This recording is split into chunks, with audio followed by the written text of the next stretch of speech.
where the games aren't being played. The Drive needs something to fill the void. Movies and sports collide with the Daily Sports Movie Breakdown. Settle in as The Drive picks apart the highs, the lows, the good, the bad, and the funny of another classic sports movie. Hey, bada. Harry, wake up, Harry. Look. My God! Good news, fans! The Indians are showing signs of life for the first time in weeks. As a matter of fact, they appear to be beating the crap out of each other. It looks like Willie Hayes is trying to hit Rick Vaughn.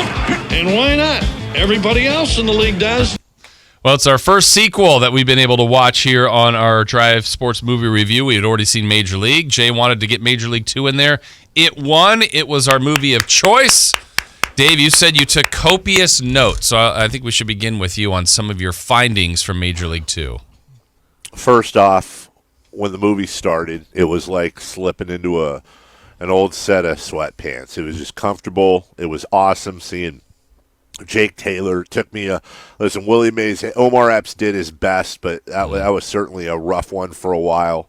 Charlie Sheen, the whole group, it was Dorn and Lou. It's Major League was such a damn good, fun movie, and then seeing everyone kind of come back, it was awesome.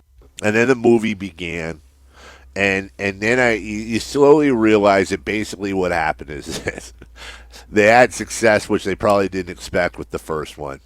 So you cobble together a script, which basically takes every point in the first movie and just expands on it. You know, Pedro Serrano had spiritual issues holding him back. Oh, okay, well, now he's going to be a Buddhist. Roger Dorn is a prima donna and a whiner. Oh, okay. Charlie Sheen sells out.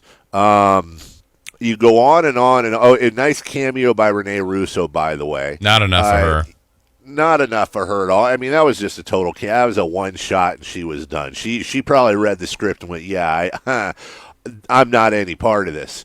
You took every single thing in Major League 1, and in Major League 2, it started out as a different movie, but then guess what? She buys the team back, and guess what? Willie Mays Hayes is trying to be a power hitter, and remember him having to do push-ups every single time he popped the ball up in the first one.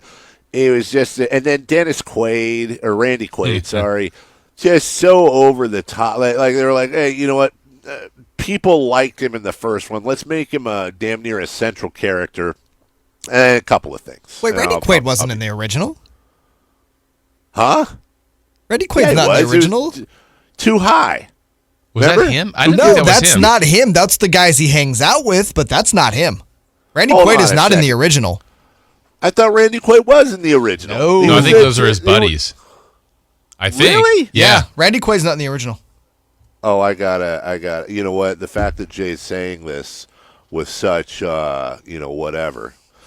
Then I guess I equated. I'll bet you your beard he's not in the original. Ooh. No.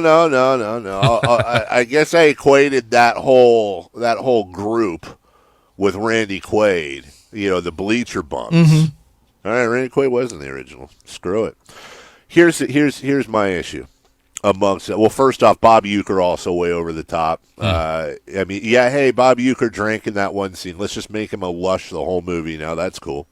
Ricky Vaughn, though, really was the problem. Now, there were some continuity issues I had.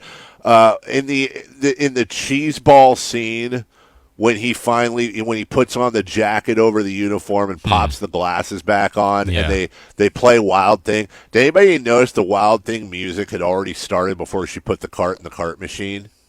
Like, it was already going, and then she puts, it was already going.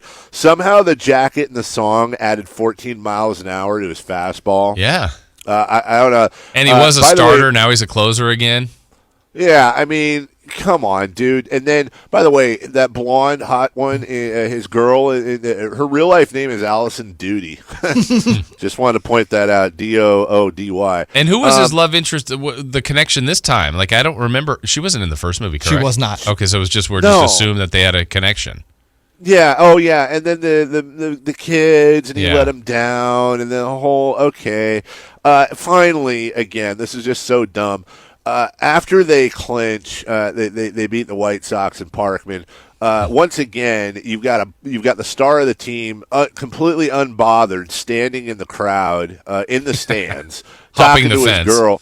Yeah, and then when he breaks up with the blonde, tells her to hit the road, he's basically whispering, but somehow she can hear him over the entire cheering crowd. This is a cheeseball movie, money grab, basically trying to recycle the first, stealing money from moviegoers with a couple of entertaining parts. Definitely a little bit of fun in there. I give it like a half star out of 4. It's the worst movie we've seen. So it was terrible. What? Terrible. This movie sucked the ass of an ass.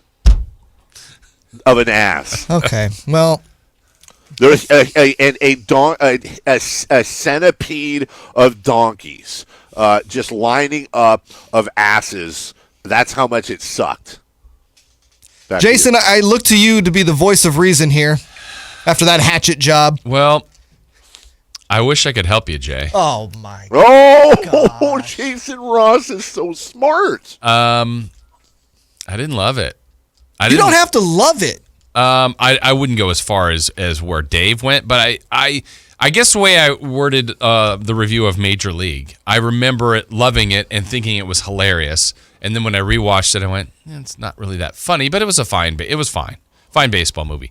This one is the first one, just redone and not really funny. I don't know. I just like, just got to get through this. I mean, I'm a big fan of Coach Brown, the skipper, and then some of his parts, were okay. Bob Uecker, a little over the top, like Dave said. Tanaka, that doesn't hold up well. Well, and that was the one, Dave, I know you were worried about. I don't think it was super offensive by any means, but it just, It was great. Yeah, Parkman, I think they could have done more with him. Like, he was so hateable, and I don't know, maybe they could have done more scenes with him, but I didn't love it. And I guess I did see it. I remember I had seen it once I watched it again, probably when it came out, but I have not seen it since, and I didn't really miss anything. Okay, you're both completely wrong in your reviews. Okay. The reason why this is such a great sequel is because it makes sense. It totally makes sense after all of that, after a year. It totally makes sense for the bad boy who just got a 7-figure payday to all of a sudden start having these thoughts and having these issues. It is logical. Jack Parkman is one of the greatest sports villains of all time. Like you just said, he's so hateable. Oh, and not to mention, like, the guy who steals the whole movie, who they introduced in this movie, is Rube Baker. I like Rube Baker. Rube Baker is hilarious. Great. He was good. That was a good addition. And then, I'm sorry, Dave, I'm going to crap all over what you said about Randy Quaid. I think Randy Quaid was another great person that they added to this movie because every arena and every stadium has that drunk idiot fan who players know who they are. They really do, and they introduce that element into it. Now you tie in Roger Dorn. Of course Roger Dorn's going to buy the team and have to sell it in 3 months. It's Roger Dorn. It makes sense. Jake Taylor is 42 years old. His knees are gone. He needs to retire. And you know what? He has a great baseball mind, so he was perfect to take over as manager for Lou Brown. Again, everything just makes sense. How about Willie Mays Hayes? Could they have just made it a different guy? Omar Epps just be someone else that's a base stealer? Listen, you're never going to be as good as Wesley Snipes, as good as the original. I thought Omar Epps did a great job, though, of capturing the essence of Willie Mays Hayes. So, no, I think Omar Epps was fine. That's a whole mood. Did you laugh? So you tweeted a couple things I think you laughed at, Dave. I can't remember what they were, but Bob Uecker had a couple of lines that I thought were very, very funny. There were occasional funny things, but dude, even the awesome stuff, the montages with the newspaper pictures taken from the real life action, the American Express. Honestly, the biggest revelation I had for the entire movie was that when Ricky Vaughn is screwing up the Amex commercial, the director of that commercial Oh, was yeah. Richard Schiff, Toby! who went on to play Toby in The West Wing and win Emmys, and is a phenomenal actor. I never had noticed that before. I listen, it's nostalgic. I didn't hate watch it, but it just was a steaming turd of a movie, in my humble opinion. Just a big log.